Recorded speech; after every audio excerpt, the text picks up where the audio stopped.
É o salmista Davi. Ao Senhor ergo a minha voz e clamo. Com a minha voz suplico ao Senhor. Então o salmista Davi estava dizendo que ao Senhor ele clamava, ele orava. Mesmo em meio às tribulações, às dores, às perseguições. Nesse momento, Davi estava dentro de uma caverna. Ele estava fugindo de Saul para não ser morto. Ele estava na caverna de Adulão, não é isso? Ele estava na caverna de Adulão. Só que ele não estava sozinho também, o pastor Juan. Davi estava com mais cerca de 400 homens. E a Bíblia fala que esses homens também estavam na mesma situação que Davi. Né? 1 Samuel, capítulo 22. Homens que estavam em aperto, homens que estavam endividados, homens que estavam amargurados de espírito. E foi esses homens que se ajuntaram então com Davi, e ali Deus com certeza já estava preparando Davi para reinar. Sim, senhor. Porque naquela caverna Davi começa a ensinar esses homens a guerrear.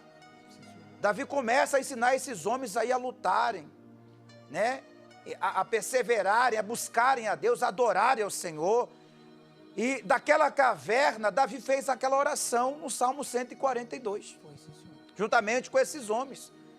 Ou seja, ele também estava amargurado, ele também estava triste, ele também estava em aperto, mas em momento algum, Davi deixou de buscar e deixou de adorar a Deus, pastor Juan. É verdade, sim, senhor, bispo, até porque ele mesmo declarou que ia bendizer o Senhor em todo o tempo. Então, não importava a situação, a Bíblia fala, que estava mostrando ali o pastor Alves, que ele se fez chefe daqueles homens. Então, ele passou o espírito para aqueles homens que eles não podiam desistir, que eles tinham que ir à frente.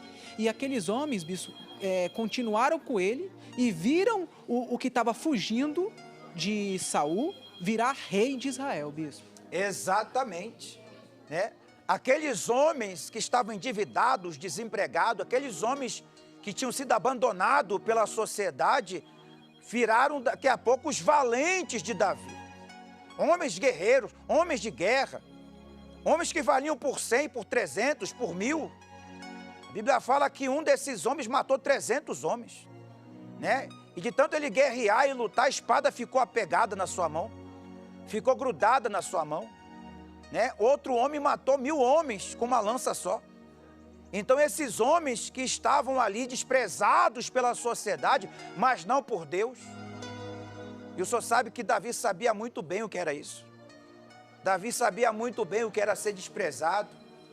Davi sabia muito bem o que era ser esquecido. O pai esqueceu dele.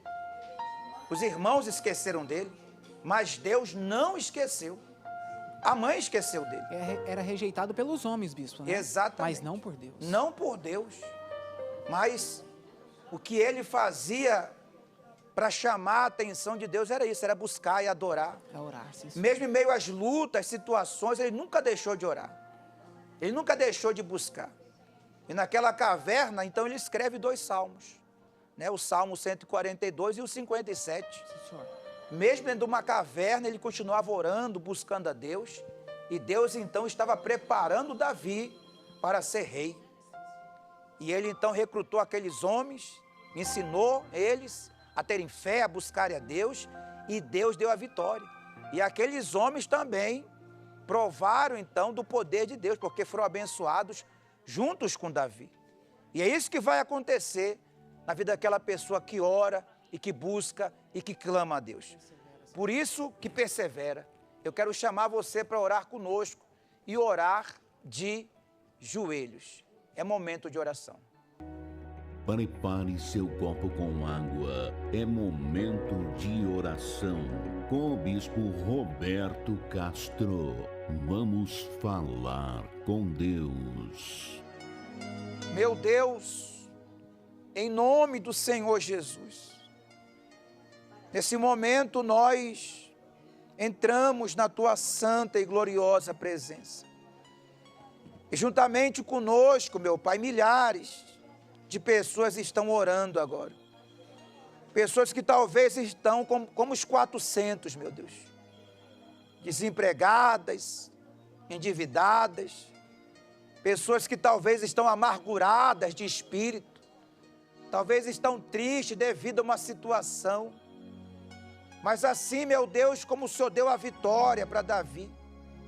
Assim como o Senhor tirou Davi, meu Deus, da humilhação, do esquecimento, do anonimato. Senhor, tira essa pessoa dessa situação nessa tarde. Meu Deus, cura, liberta, restaura, faz o milagre, Senhor. Faz a mudança, a diferença, a transformação. Meu Deus, faz aquilo que o homem não pode fazer. Por isso eu declaro a sua bênção. Eu declaro o seu milagre. Eu declaro a sua resposta. Em o nome do Senhor Jesus, receba nessa tarde. Receba em nome de Jesus. Consagra esta água, Pai. E quem beber desta água, que receba a sua vitória. E aquele que crê, diga eu creio. Diga amém. Diga graças a Deus. Diga glória a Deus. Bebamos juntos desta água, em nome de Jesus.